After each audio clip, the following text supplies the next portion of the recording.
జై శ్రీరామ్. మనం ఈ మంత్రాన్ని 3 సార్లు స్మరిస్తే సహస్రం అవుతుంది. అది ఎలాగో మనం ఈ వీడియోలో తెలుసుకోబోతున్నాం. అంతకంటే ముందుగా అయితే మన ఛానల్ని ఎవరైనా మొదటిసారి చూస్తున్నట్లయితే ప్లీజ్ లైక్ చేయండి, షేర్ చేయండి, సబ్స్క్రైబ్ చేయండి. అలాగే పక్కనే ఉన్న బెల్ ఐకాన్ కూడా క్లిక్ చేసి ఆల్ అనే ఆప్షన్ ప్రెస్ చేసి ఉంచుకోండి. నేను వీడియోస్ అప్లోడ్ చేసిన వెంటనే మీకు నోటిఫికేషన్ ద్వారా వస్తాయి. ఇక వీడియోలోకి వెళ్దామా? మరి 3 సార్లు స్మరిస్తే సహస్రం ఎలా అవుతుందో తెలుసుకుందాం. మరి అదే మంత్రం శ్రీరామ రామ రామేతి రమే రామే మనోరమే సహస్రనామ తత్తుల్యం రామనామ వరాననే. ఈ శ్లోకాన్ని 3 సార్లు పఠిస్తే సహస్రనామం పఠించిన దానికి సమానమని భావం. ఈ విషయాన్ని సాక్షాత్తు పరమశివుడు పార్వతీదేవికి చెబుతాడు.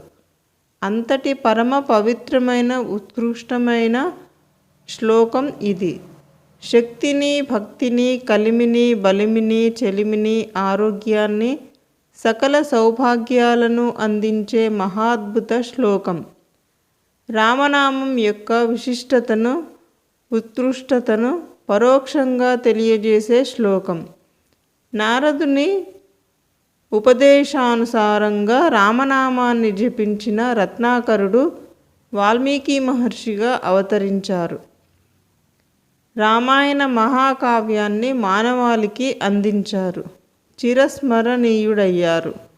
నిజానికి ఇంతటి మహోన్నత శక్తి ఈ శ్లోకానికి రావడానికి రామ అనే నామానికి ఉన్న ప్రభావము, వైభవమే కారణం.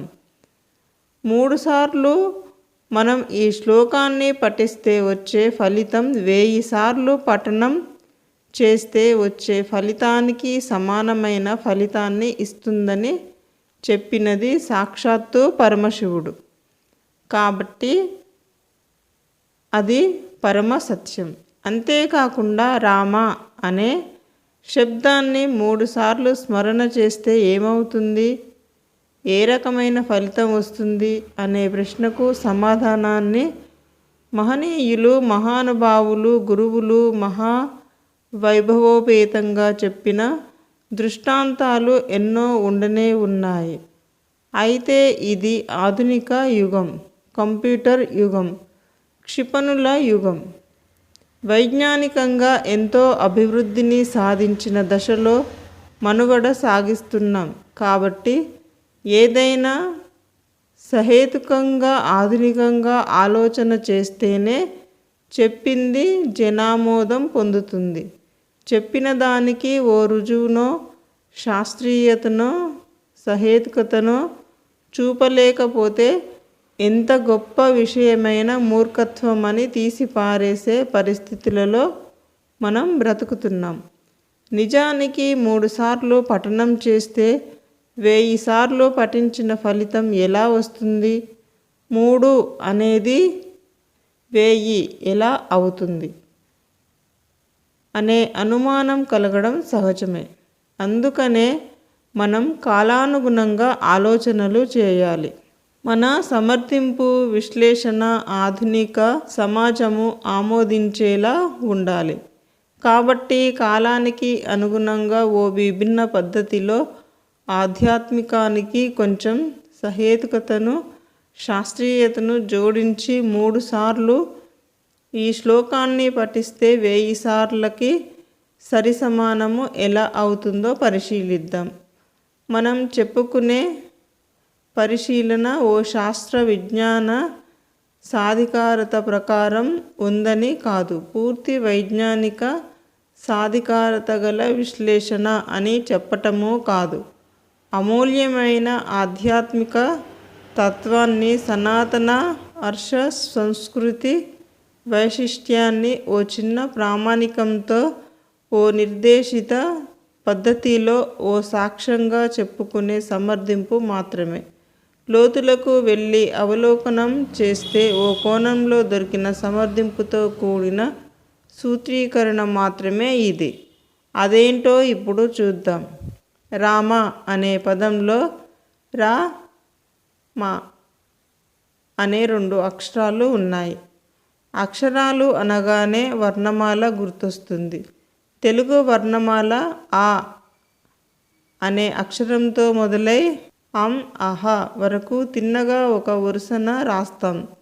తరువాత హల్లుల దగ్గరికి వచ్చేసరికి కాక్క గాఘ ఇన్య ఒక వరుసలో చాచ జాజ ఇని లను ఒక వరుసలో ఇలా పాప బాబ్బా మా వరకు 5 అక్షరాలను ఒక వరుసగా రాస్తాం.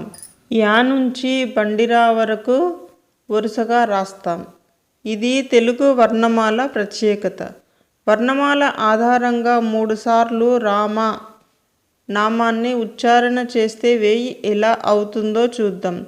వర్ణమాల ఆధారంగా రామ శబ్దం యొక్క ఫలాన్ని బలాన్ని లెక్కిద్దాం.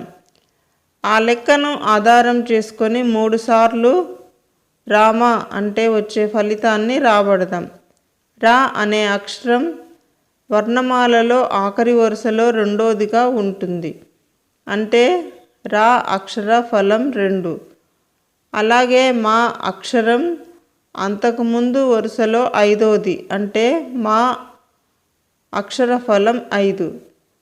కాబట్టి రామ శబ్దాన్ని ఒకసారి ఉచ్చరిస్తే వచ్చే ఫలం 2 × 5 = 10 అవుతుంది. 2 సార్లు ఉచ్చరించగానే 10 × 10 = 100 అవుతుంది. అదేవిధంగా 3 సార్లు ఉచ్చరిస్తే 10 × 10 × 10 = 1000 అవుతుంది. అంటే సహస్రం అవుతుంది. ఇది రామ శబ్దాన్ని 3 సార్లు ఉచ్చరిస్తే 1000 ఫలితం వస్తుందనేందుకు ఆధునిక నిదర్శనం. ఇది ఆధ్యాత్మిక తత్వానికి సహేతుకతను జోడించే చిన్న ప్రయత్నం మాత్రమే. ఆధునిక జగత్తులో సమయాభావం వలన ఈ శ్లోకాన్ని కనీసం 3 సార్లు ఉచ్చరిస్తే సహస్రనామ స్మరణ ఫలితం వస్తుందని చెప్పటమే. జై Sriram.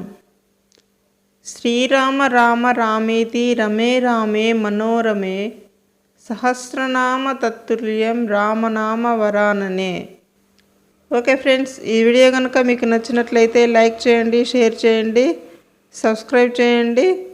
Thank you friends. Thank you very much.